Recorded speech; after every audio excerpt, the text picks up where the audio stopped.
অপসংস্কৃতি আৰম্ভ হৈছিল, আমাৰ সংস্কৃতি ধ্বংস কৰা হৈছিল। এই ঠাইত উচ্ছেদ কৰি আমি ইয়াত আমাৰ সংস্কৃতি, আমাৰ তিৰংগা যাত্ৰা, তিৰংগা পতাকা উৰুৱাব খুজিছোঁ।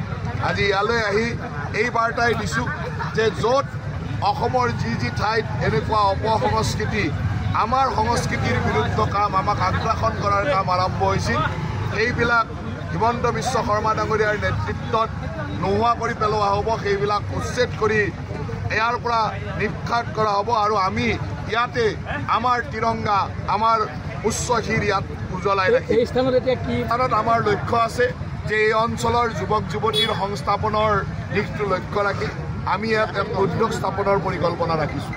উদ্যোগ স্থাপন হ'ব লাগিব, ইয়াত বেদখলকাৰী উচ্ছেদ নোহোৱা হৈ ইয়াত নতুন উদ্যোগ স্থাপন হ'ব লাগিব আৰু সেই ধৰণে আমি কামবিলাক এতিয়া আগবঢ়াইছোঁ। মই আজি ইয়াৰ পৰাই গোটেই অসম ভূমিলৈ এটাই বাৰ্তা যে আমাৰ উচ্ছেদিত যিসকল লোক তেওঁলোকে যাতে আমাৰ আগ্ৰাসন কৰাৰ চেষ্টা নকৰে, আমাৰ প্ৰতি যাতে কোনো ধৰণৰ ৰঙা চকু নেদেখুৱায়।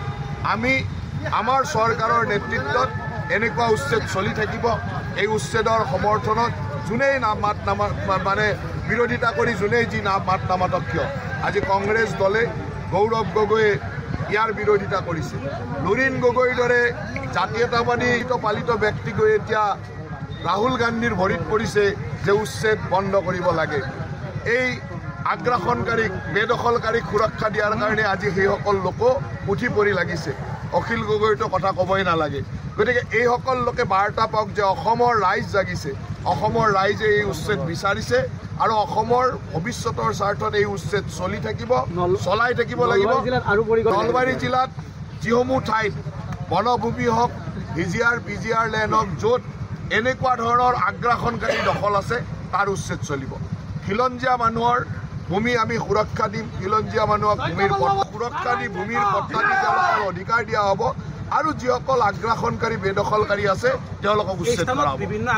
এতিয়া এওঁলোকৰ ঘৰ ভাঙা উচ্ছেদ কৰা কাম চলি থাকিব। যি কৰিলে আগতে কৰিলে আৰু এতিয়া সেইবিলাক সাহস নকৰাই ভাল। ইয়াত হ'ব এতিয়া উদ্যোগ নিৰ্মাণ, ইয়াত হ'ব খিলঞ্জীয়াৰ অস্তিত্ব ৰক্ষা কৰাৰ কাম, খিলঞ্জীয়া মানুহৰ সুৰক্ষাৰ কাম। তিৰংগা যাত্ৰা চাওক, এই তিৰংগা যাত্ৰাৰ কথা হ'ল যে এটা বাৰ্তা থাকিব লাগিব যে আমি য'ত উচ্ছেদ কৰিছোঁ তাত ভাৰতীয়ত্ব বজাই ৰাখিবৰ কাৰণে উচ্ছেদ কৰিছোঁ, য'ত উচ্ছেদ কৰিছোঁ তাত বনভূমি সংৰক্ষণৰ কাৰণে উচ্ছেদ কৰিছোঁ। আজি উৰিয়া ঘাটত গছপুলি লগোৱা হৈছে, লাখ লাখ গছপুলি লগোৱা হৈছে পৰিৱেশ সুৰক্ষাৰ কাৰণে, আমাৰ বনভূমি বৃদ্ধিৰ কাৰণে।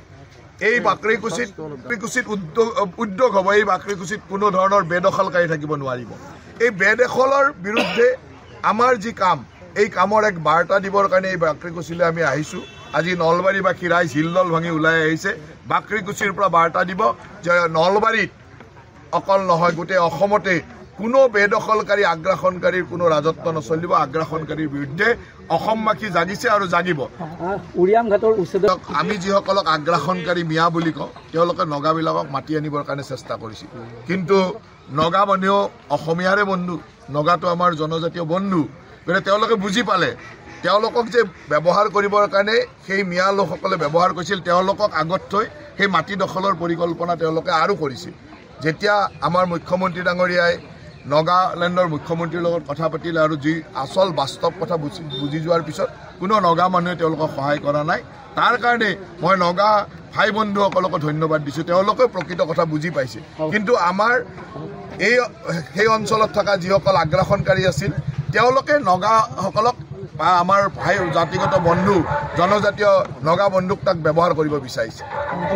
যিকোনো খবৰৰ বাবে যোগাযোগ কৰক 7099017330 লগতে 7099017110 নম্বৰত।